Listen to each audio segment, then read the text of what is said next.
Alright, so here it is going on Saturday. I decided Tough Trucks is Friday. So I decided I want a cage in my black rig. I was walking by, I'll show you. This is one I built for Justin's Jeep, and I'm not gonna get as technical on my Tough Truck Jeep, but just going to kind of give you a walk around of, you know, how I mount it to the floor and all that good stuff. And just, I don't know, I'll kind of show you around it, but let's go see if it'll crank.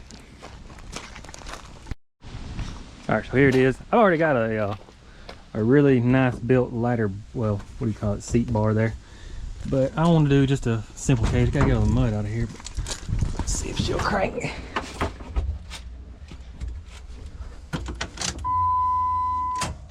Nope.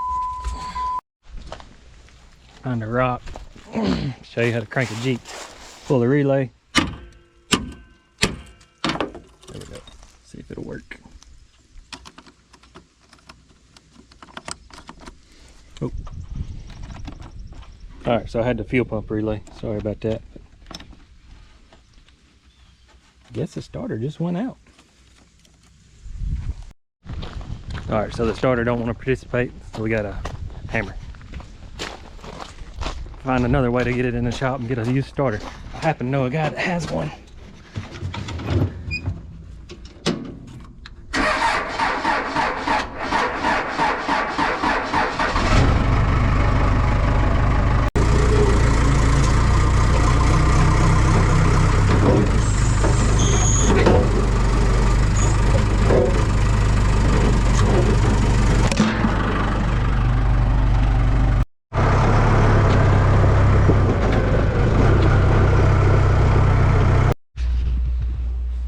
All right, so I had a horrible time with this Jeep.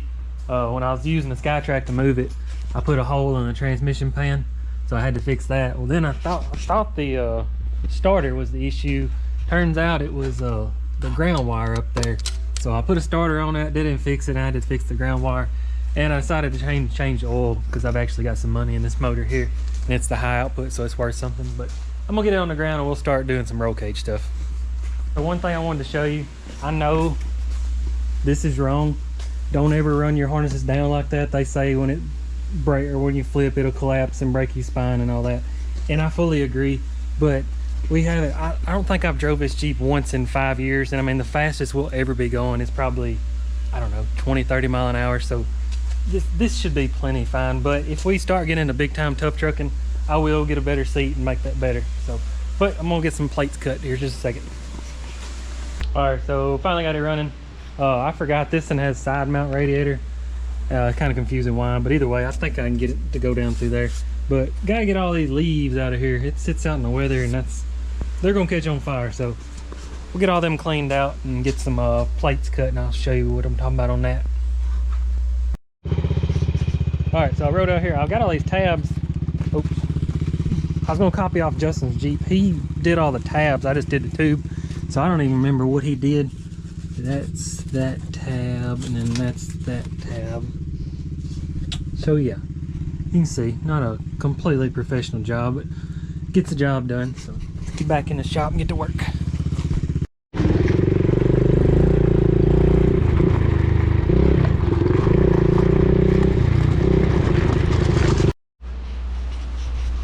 All right, so the floor is way too wet to do anything with, so I come up with this new idea. Right there is where we want the tubing to go through, so just spray paint it. Now I know where my tube's going to go, so I'll show you the next part. All right, so I got my Tabo, and I got it painted, and let's set this up. Down there.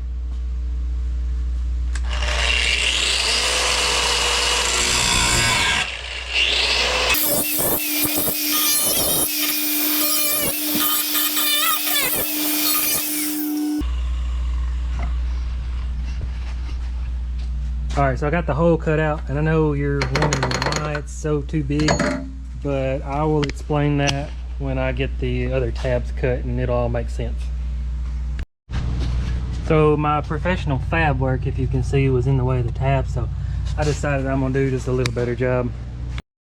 All right, so got some metal to cut some tabs out of, got some quarter for top plates, and I think this is 3/16. I don't know my gauges, but gotta get them drew out. Meanwhile, Justin's over there baby powdering a tire. don't really know what to think about that, but either way. All right, I got everything marked out. Be sure to have your piece of pipe test fit, or tube, sorry.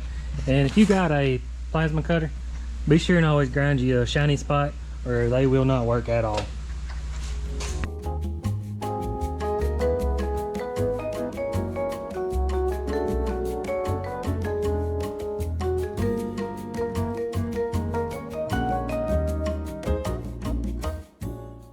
Goodness gracious. For whatever reason, this ESOB plasma cutter is horrible with slag.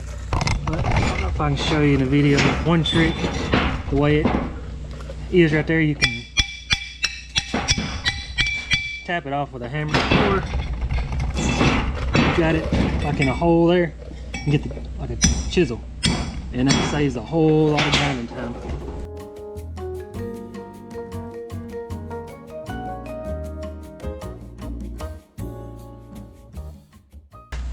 So I sit here grinding away, and I don't know if y'all ever use them. Those work really great. Sitting here grinding it, and then kind of remembered what I was working on and realized I don't really care as long as it works. So I'm just going, I grind it right there where I'm gonna weld, and I'm just gonna leave the rest alone. So I never did it this way. I just kind of learned this on my own. The dog's helping me. I indexed them. I wrote up 1, 2, 3 top or whatever, and I indexed them because we know that these ain't cut the same. So that way this one, they all will be labeled and match each other exactly. Sure, everybody makes fun of my glasses. That gets really bright, and when you get done, if you don't wear them, you can't see nothing for hours.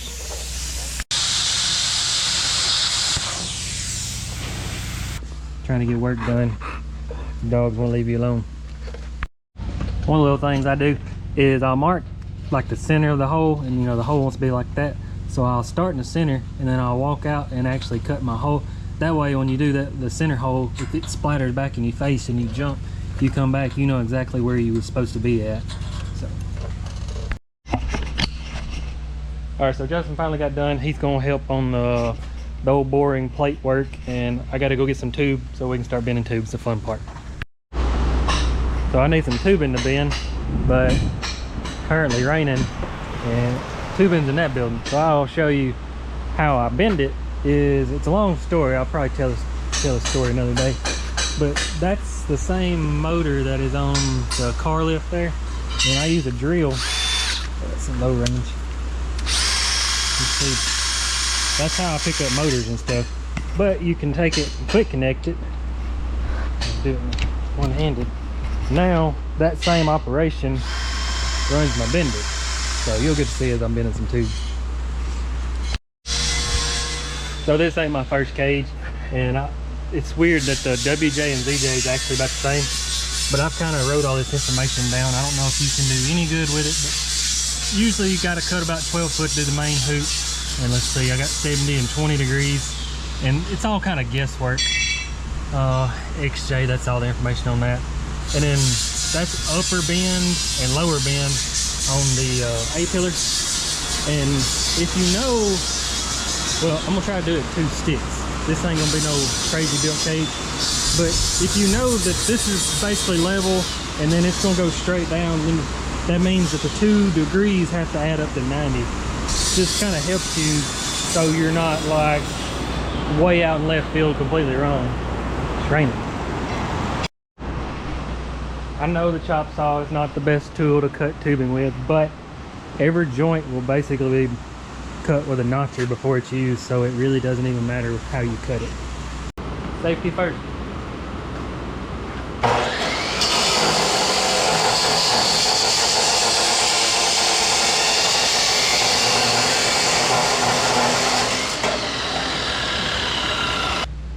All right, so got the main hoop cut. It's a 12 footer. You don't want to screw this one up. I've got just some old pieces, and that helps out so much. You can see where I've marked where my die starts the bend, and what I'll do is stick it up here and put a little mark right there so I know what I call my center section, and I'll show you when I get to that part. But that one is bent 60 degrees, and like I said, from experience, I know you want about 70, but for what these things cost, I don't know, well, 12, 15 bucks maybe. but you can tell, you know, about 70 degrees where it's going to be at, whatever. But let's see, I'll walk over here and show you what I'm talking about if I can get it in there. Yeah, you can go back and tell where it stops right there on the die, and like I said, that way you can mark the center section and it should match up with the pillars. So I've got it laid out here in the floor. This is my center mark, and like I said, from the mark I made to the mark I made is 32 inch, and I just call it 32 inch centers. I don't know if that's proper, but you can see this is what I was talking about. This means when I put in my die, the bend is going to go out here. So this part will be in the die, and I put an X on there. So if you can see the X, that means you got it wrong. So we'll get it chucked up there and bent. So this is my center mark here, and like I said, that's where I want the bend to start, and then put the bend out here on that. So that's why I put that X on there. So if you can see the X, something's wrong, but if you can't see it, you're good to go. All right, so make sure this little indicator here ain't bent. I always try to make sure it's set on 0. And mine's a 2-step, so I'll have to bend it, and then this pin here, I'll have to drop down. Usually stops about 40 something degrees. And now, crap. I haven't been watching. All right, so I 100% promise you that was not staged. I've never held the camera and bent the piece of tubing at the same time. And I use this jig here, and I got a chain, and Justin just stuck it up on the little release there. And I know it's not level, but it's already made its home in the die, so it really doesn't matter. So definitely learned from that mistake. All right, so I'm in the second stage of my die. I don't even know how far it'll actually go. I don't think I've ever been past like 100, but we're there. We got it pinned in, and you have to drop back and catch another one of these things here and drop it in and go again. All right, so we know we want this bend to be about 70, and right now it shows 70, but if you release the pressure, it'll kick back, bounce back, whatever you want to call it, at about 67, 68. And like I said, roll cage is all guesswork. It's just that's how it is. But if you overbend it, you can't underbend it, so you got to throw this 12-foot piece away. So that just a little tip there.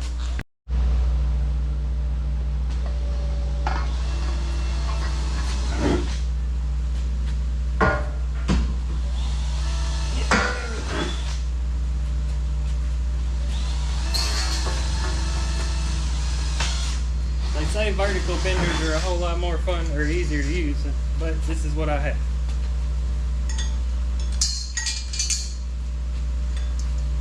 You're talking to me or the camera?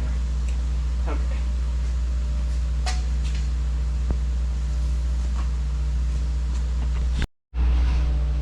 Alright, so always measure twice. This is a big piece of tubing. If you mess it up, it's kind of costly. You can see lined up with 32 on there, and I'll start the bend right there, and then I've got my X so I know where I need to be. All right, so this is the tricky part. Like I said, this is the biggest piece. You want to get it right. What I'll do is I'll get a level, and yeah, it's magnetic, but the bends have to be synced, matched. I don't know the word for it, but you start raising this one up. You can probably use that angle finder if you did buy it. Well, I was gonna say, get this just tight enough to hold it exactly where it needs to be. Yeah, there we go. So still trying to raise it up to get the bubble to move on the level, and right there. And that way, that should make the bends at the same exact angle. We'll try it when we get done.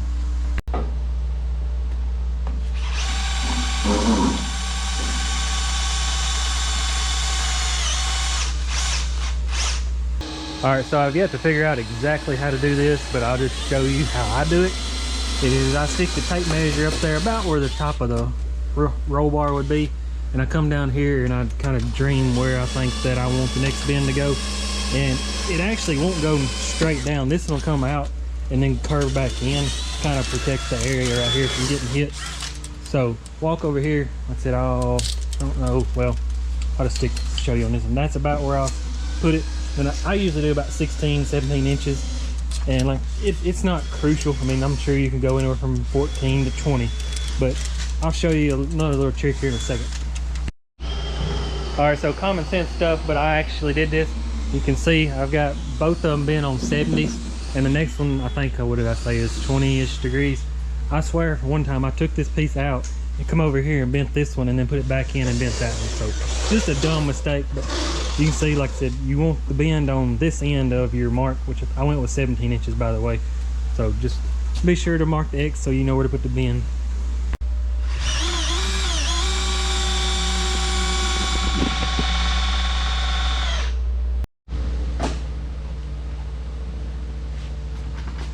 They say that a vertical bender is so much better, but I don't know how it can get much better than this. This is a dream come true. Especially one person.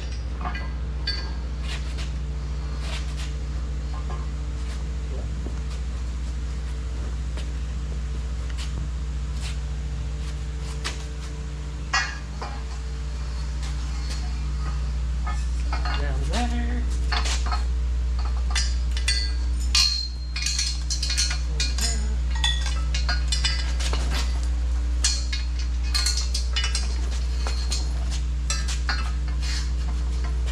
Nothing to it at all.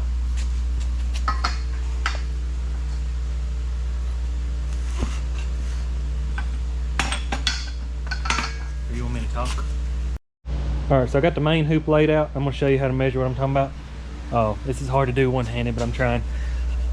First thing you need to know is from bottom to roof, and I done measured it's right on 48 inches. So you'll go over there, measure from there, come down and put your little mark right there.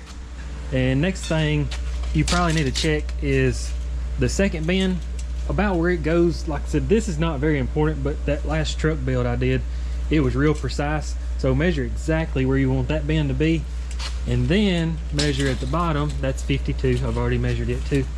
That way, if you want to be close to the cab corner or something, you can see where you're at. So this is 56, so we're good. But you can start adding a little bend there and then worry about this down here going through the floorboard. And we'll start adding a little bend on these to get this down to 52.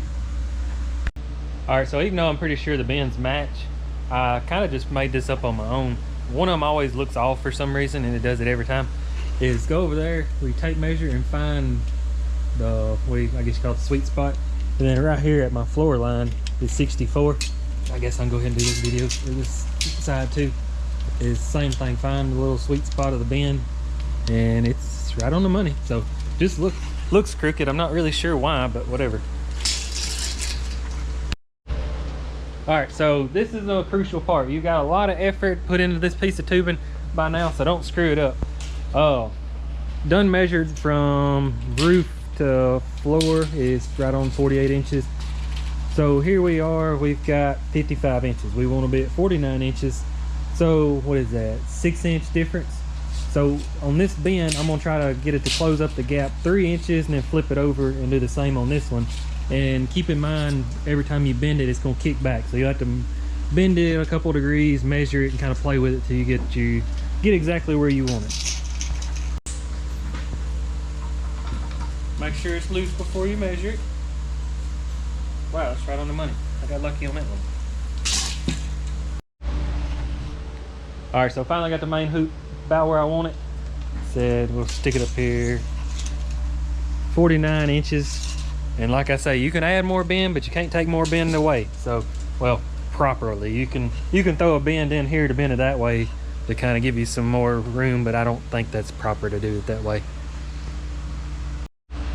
All right, so Justin has got all the tabs. The upper tabs, 1/4 inch. Lower tabs, I think they're 3/16 of an inch. And the quarter tabs are the ones that's actually gonna take the blow down. So I want them to outlive the Jeep, so that's why we do them that way. And I think these bolts are just laying here. And like I said, as it starts going together, it'll all make sense. But we're gonna try to get this main hoop stuck off in there. It's a booger to get worked in there. So hope it fits the first time. I'll have to pull it back out. This is the part that just ain't fun by yourself. Gotta do what you gotta do.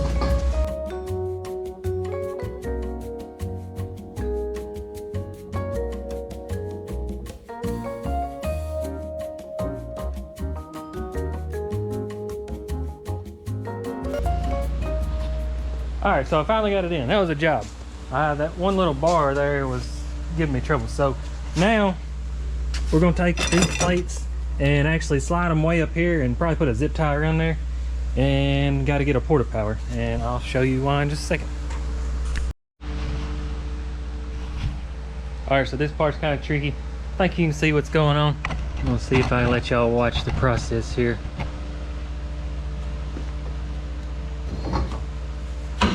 Stop that. Now, try to keep that still. Work this over your head. It's gotta fall through the hose. And then get it on the quarter power. Figure out where you want it at.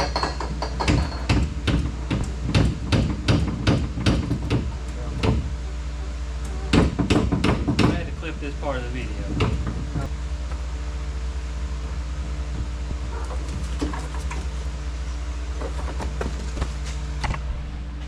Alright, so I don't just cram it into the roof yet. When I get the rest of the bars up here and everything, I'll cram it up there really tight so it don't rattle and shake on the chassis and all that crap. Drop these bars or plates back down, put a couple bolts in just so everything's lined up. It's really not that important right now, but it's just out of habit. And yeah, we'll work on the front bars. They're very tricky. Alright, so next is the I call them pillar bars, and they're very tricky, and I still struggle with it, but I'll show you how I do it. Like I said, I'm not saying it's the right way. That one shouldn't be too much of a problem. This one on this side, I've got this radiator, and I was going to go through this gap, but I hammered some stuff around there, and you can probably see it's got to go down and back a little bit. So the tricky part is what I call phasing. There may be a proper term, but you can see the first one's going to come and make one bend, and then it's going to have to bend out and then down. So it's not two perfect bends. You have to, I call it phasing them, and I'll get the angle finder out and show you here in a minute. And let's see, I'm trying to think. Well, give me just a second, I'll show you. And usually this whole piece, I use a piece that's about 90 inches, and the camera will show you right here is about where I need it to be. I'll have to hammer this stuff out of the way, but so yeah, I'm gonna cut a piece and start bending and see where we can get. Oh, this is what I meant to show you. So this is your angle finder here, and if you can see it, it's on 0. Well, 90 actually, don't matter. But I'll stick it to there, and it goes to about, I don't know, 36 degrees. So I think that measurement comes out to 55 degrees. And what's so weird about a WJ, they'll have a huge angle right here, and then this is, you know, like I said, ain't any much to it, so it gets a little complicated. All right, so I got it chucked up. Luckily, the piece to cut off from the hoop is exactly what I need. But from the ground or the floor to where I want to start my bend is 25. So I gave myself 28 inches, and make sure to put the bend on the right side. And that way I've got 3 inches to cut off on the bottom, which I'll get to eventually. All right, so I'm having a hard time showing y'all this, but stick the piece off in there, and you can see it's about flush with the body, give or take.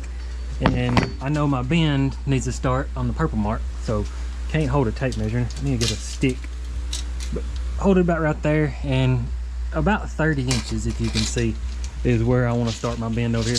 But this is the tricky part where it gets into phasing. I hope I don't mess this one up, but I'll show you the best I know. All right, so this is what I was talking about, if you can understand. This is the trickiest part, and I'll explain how I do it, and maybe you can understand, but I'm trying to explain. It's just tricky. The bar will be coming straight down like the roof rack there, and it's got to turn and actually go out that way and then bend down. So what I started doing is using my angle finder. I'll stick it on the ground and hold it out and twist it and make a mark where it would be normally, and then I'll put over exaggerate and put another mark, meaning it should be on that side of it, just you know, double check your work. So that's where I should be, and that's the side that I said I want to be instead of that, because it gets confusing. And what I will do is use my angle finder, and I think this one's at maybe 11 degrees, usually around 12 to 13, but since it's got to dodge that radiator, it's going to be a little bit over that side. So we're just trying, and well, see how it goes. All right, so I got it laid on the Jeep for reference. Not worried about scratching this Jeep, it's not that nice. You can see it's not standing perfectly straight, but it goes up and then it turns and goes that way, and then it's got to go straight back. So it's very confusing. I think I got it right. I'll get it stuck in there and see what it looks like. All right, so I got the radiator out of the way, and I just bent this. I went 55 and 35 on the dial, but I know they bounce back, so I don't know what the actual measurement is. But I know I've got to be touching that right there to clear there.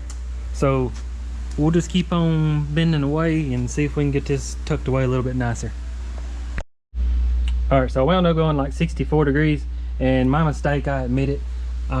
Usually that's about right, but this time to clear the radiator I had to go way forward, so I've actually overbent that one, which kind of canceled out this angle. So now it's close, but I don't know if I can get it to work. I'll probably hammer in this little sun visor pocket, see what I can get to do. But on this part right here, usually what I do is cut it about flush with the pipe, and you know, this is not set in stone, it can still move, it's not there. And I'll put a mark right there, and then try to put one on the back side of where it'd be crossing the high points of this one, and then we'll start notching on it. All right, I fixed the notch for the pillar bar, I'm gonna call it, right up there. And this is where just experience, it just takes time and experience. I try to explain it, but you just have to do it and learn and all the angles. So what I do, actually, that's what I was gonna show you. The cage lays back just a few degrees, so I'm actually gonna have to be notching on just a slight angle. But I'll mark the high spots there, and then I'll mark the high, and see this one goes farther deeper, so that's where I gotta cut that angle into. And trying to chuck this thing up in a vise by yourself is kind of tricky. So what I'll do is I'll come halfway in between the two and put a high point. That way I can just hold it. And you know, this is not exact precision work. You can grind on it, make it a little better, but we'll start cutting on it.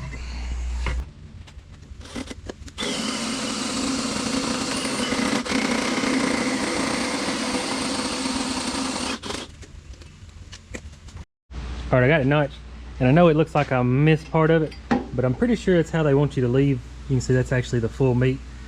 When I get done, I'll cut one and show you what it looks like, but you wind up with a bunch of thin stuff that don't actually get a good weld. All right, so I ain't even gonna lie, the passenger pillar bar, I redid it. It would have worked, but I didn't want to do it.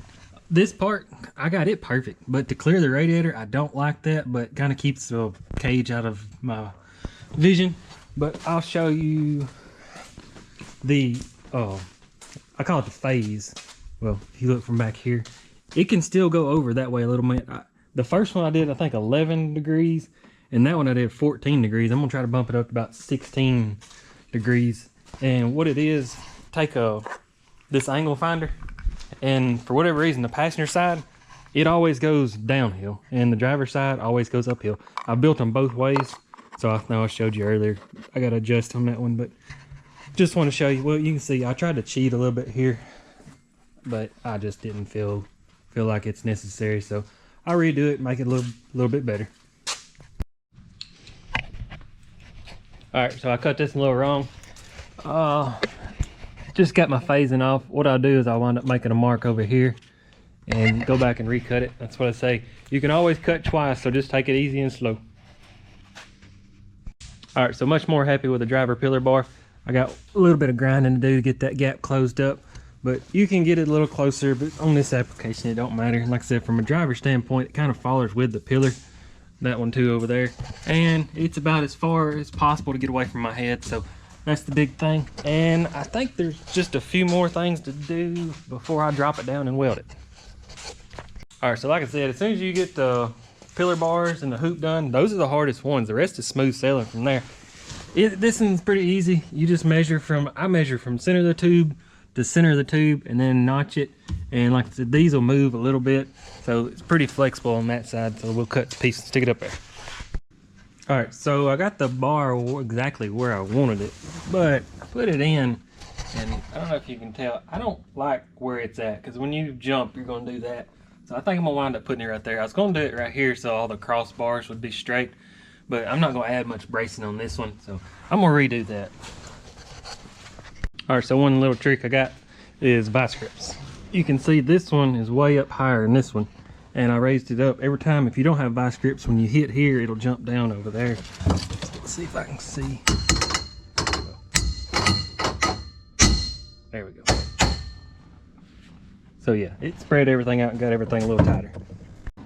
All right, so I kind of got to a stopping point. Every roll cage I ever been's been for rocks, but we use 120 wall. And this, and just being a tough truck, I'm gonna try to get some, I think it's 14 gauge or 095 wall, just for finish the bracing. But for now, I'm gonna drive it out of here, clean it up. But I'm gonna weld what I've got so it don't just fall to pieces when I back it out of here.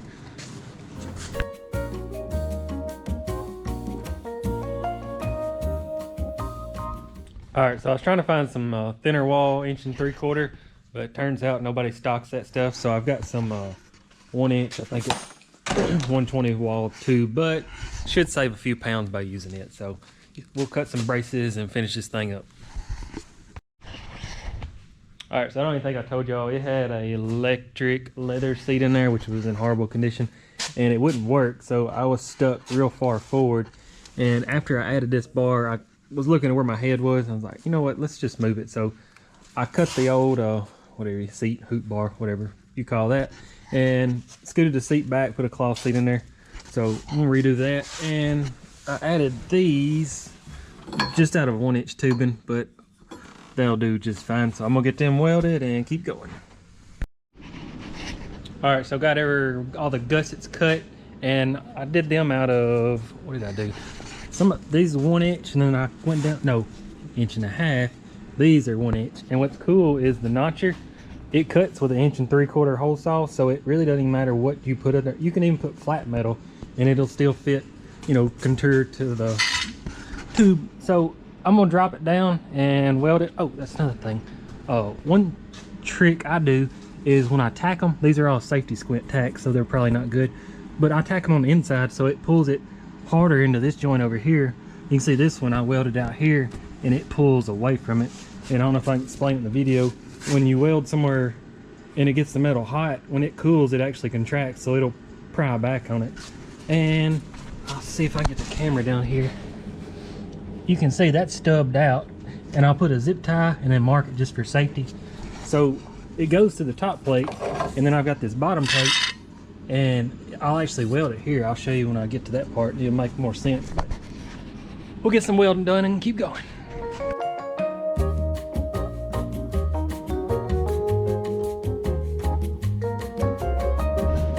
All right, so this is my favorite part. I don't know if I can do it on camera. I hope you can. Hope you get to see it. Let's see. Ooh. Ain't good. All right, so now the cage is just hanging out by itself. Yeah, I'm gonna have to lift these plates up to let it drop. Hold on just a second.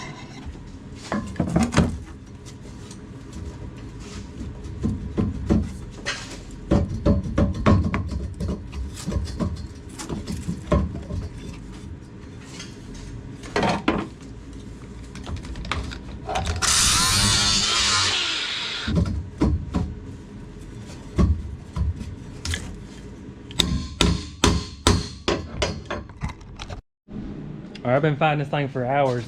These things, I cut them really close tolerances, and from now on I'm gonna cut a little bigger, because you can kind of tell it's like a cut at an angle from the plasma cutter.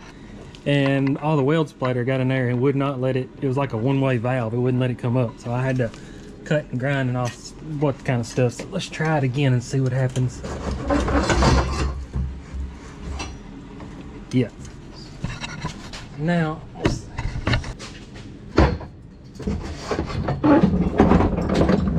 Kind of hard to do one-handed.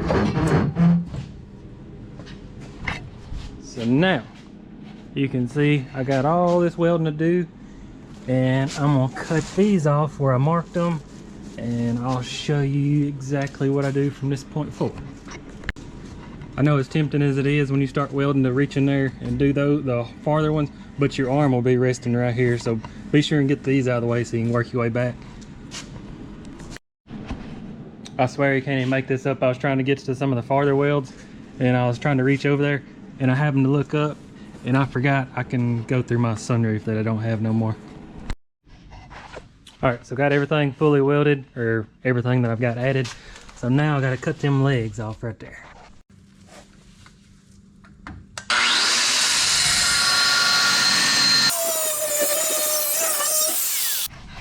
All right, so this part may be hard to explain, but I've got when I do it, you'll understand, but I needed to know where the cage is gonna end up on the bottom sandwich plate. So I lined it up this way and drew a line across that way. Then same thing that way. Well then, Easy enough. I lay a piece of tube in there, traced around it, and when I do it, you'll see what I understand. I was looking around, figuring out how I was gonna pick this up by myself. Hopefully this will work at the first time.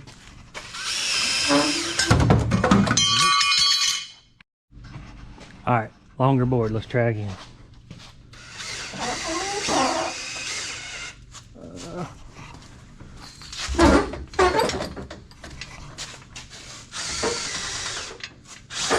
And then don't want to cooperate.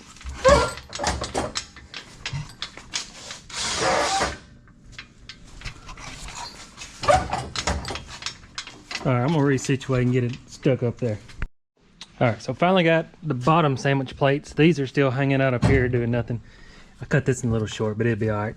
So you can see this one, it's got, well, almost enough pressure, but you can line it up with the marking you had. That way when you slide this one down, they'll be ready to go.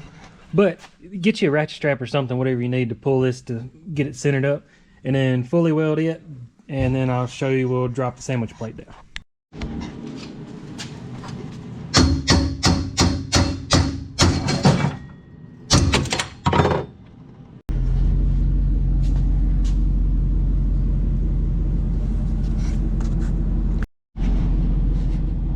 All right, so I got all the plates welded up. You can see this weld's not that important, but it's safety and it's just opportunity. You can see on this side I didn't fully get everything welded, and that's fine. And I know somebody in the comments is gonna say if I'd blowed a hole in both of them, it'd been so much easier. But this way, it physically has to break through the whole bottom plate and rip it through instead of breaking a weld. So I think it's just a little bit stronger that way. All right, so got all the sandwich plates bolted in. Always put your bolts going down so your studs ain't sticking up and you're trying to step on all that. Fully weld all them, front and back. And I gotta add one crossbar here.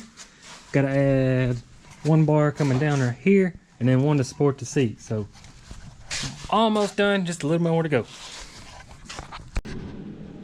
All right, so winding down on this project, I've got a crossbar here added in, and I've added a crossbar right here about shoulder level, and I'm gonna take my harnesses from being down there and put them on that bar.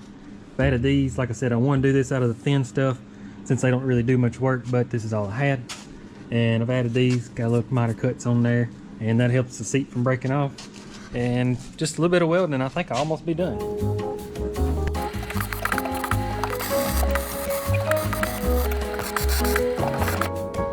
All right, so I got everything welded up. I believe it'll do the job. And if you really think about it, there's actually, maybe you'll understand the sandwich plates by now, but there's actually nothing welded to the body of the Jeep. It's just to these bolt plates. That's bolted, and then the front one's bolted too. It'd have to push the whole quarter plate all the way through the floor and rip all that out to break. So I think it's pretty good, should hold up. And if y'all like this stuff, let me know. Still trying to figure out what I need to be videoing, what people like to see. So if you've got any other ideas, just comment and I'll see if I can make a video on it. Thanks.